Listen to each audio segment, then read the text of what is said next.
With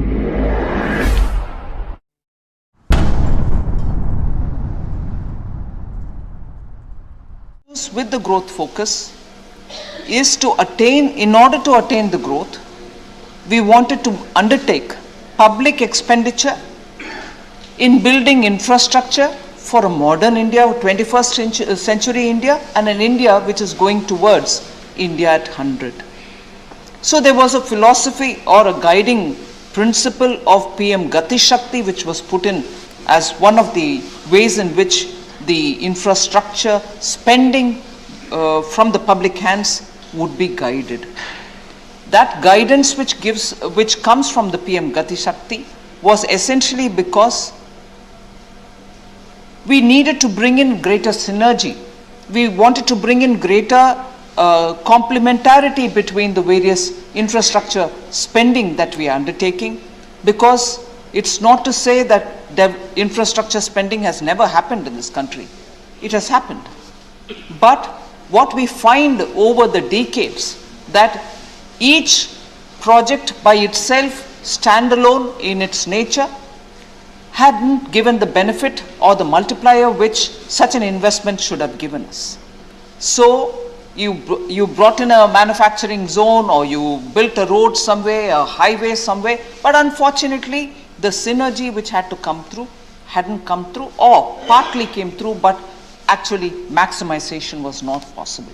And therefore we thought, if there is a greater synergy between all these public expended infrastructure projects that are being created, it should be to the point of maximizing the outcome of such infrastructure which is getting built, at least in the forthcoming 25 years, the Amrit Kal that we talk about, leading India towards 100. And therefore the Gati Shakti guiding us for building infrastructure all across the country, being the focus and the continuity from last year on infra as an instrument for giving the stimulus to the economy. So I said the budget aims at continuity. The continuity is in giving the stimulus through public expenditure. We also wanted to underline the stability and sustainable recovery that we so need now. At a time when the economy has to grow and grow at a good pace, it is important for the economy also to be stabilized. The sustainable growth is what is going to ensure that India remains on the top, and unless that level of growth is maintained, we are not going to be having the trickle-down effect of the economy and the benefits of the economy reaching the poorest of the poor. So stable and sustainable recovery was one of the important motives and objectives of this budget, for having been drawn it the way we have drawn it.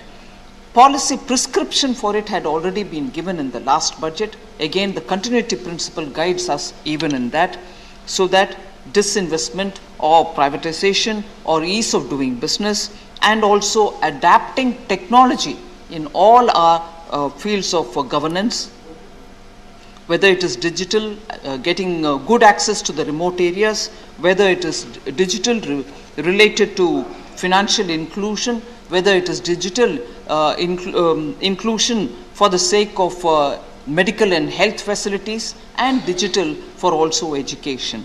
So that technology and digital adaptation are also the instruments through which we want to work during this Amrit Kal, so that India at 100 would have the lead advantage which many countries are just starting to do. We would be leading in that field of digital technology and technology adaptation, leading to better transparency in governance and accountability also. These are two very important, other than the fact that it is easing common man's financial inclusion process or education or health related matters. It also shows in a very transparent manner how governance takes place in this country. So technology for the sake of all these benefits are also being prioritized in this budget. One example of that is bringing in drone as a instrument or as a very effective tool for improving and modernizing India's agriculture. Now, when you bring in drone, it has got several adaptations. Some members, Amar Patnaik and others, spoke about what are we doing about agriculture.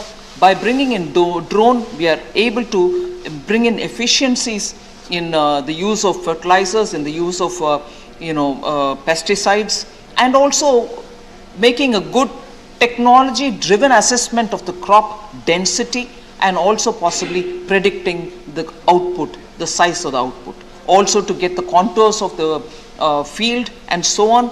The drone technology today also has the potential for our rural youth to get into this field, for which we have given a training, skilling program, which will run for a few years, when people can become adept at using drone technologies, so that our agriculture can benefit from such a development.